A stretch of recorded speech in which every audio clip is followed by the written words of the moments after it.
El Paso, Texas is putting the brakes on busing migrants to blue cities like New York and Chicago after a new Biden policy that sends Venezuelan migrants back to Mexico. Sound familiar? It's a continuation of President Trump's highly criticized Title 42 rule that the Biden White House has now adopted. Joining us now is El Paso Council member Claudia Rodriguez. Good to see you, Claudia. Hi, good morning. Good morning. How did the mayor feel about Title 42 when it was under Trump? I don't personally know how the mayor felt during, about Title 42. I do know that Title 42 was lifted pretty early on at the beginning of the Biden administration, and we didn't begin to see the surge of migrants up until May. That's when we started having the issue here in El Paso. El Paso is a little bit northwest of Texas, so I think everybody in South Texas were the ones that were really getting hit by the whole migration crisis. And then in May, that's when it started to move to El Paso, and we started seeing the surge in the Venezuelan migrants. So El Paso is known as a blue city. How do the citizens feel about the fact that Title 42 has been enacted? Again, I think the city of El Paso has done a great job about, trying to keep it local.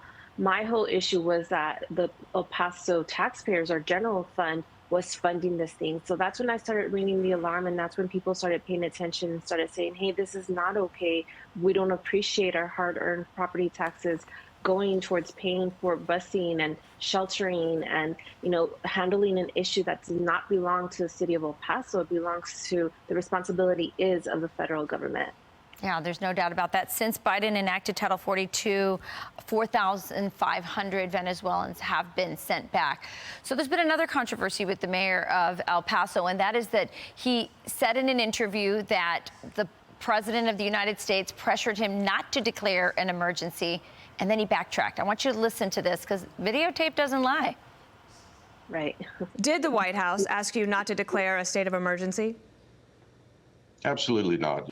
The chief of the U.S. Border Patrol, Chief Ortiz, and he does not support declaring a state of emergency at this point. We may have to do that. I mean, there's going to be a point where we may have to do that.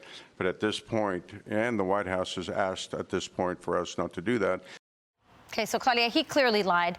But the question still stands. Is it a state of emergency in El Paso right now?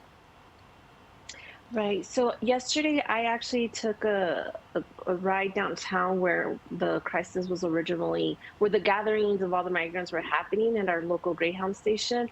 What I saw was essentially a chain link fence with a bunch of porta potties inside of there. There was a bunch of leftover clothing and trash.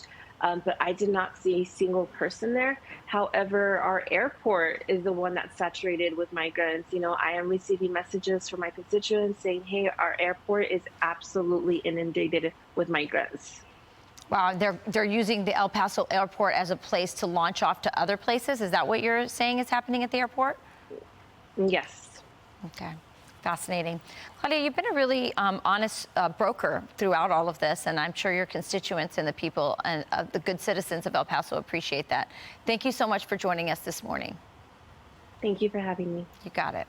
I'm Steve Ducey. I'm Brian Kilmeade. And I'm Ainsley Earhart. And click here to subscribe to the Fox News YouTube page to catch our hottest interviews and most compelling analysis.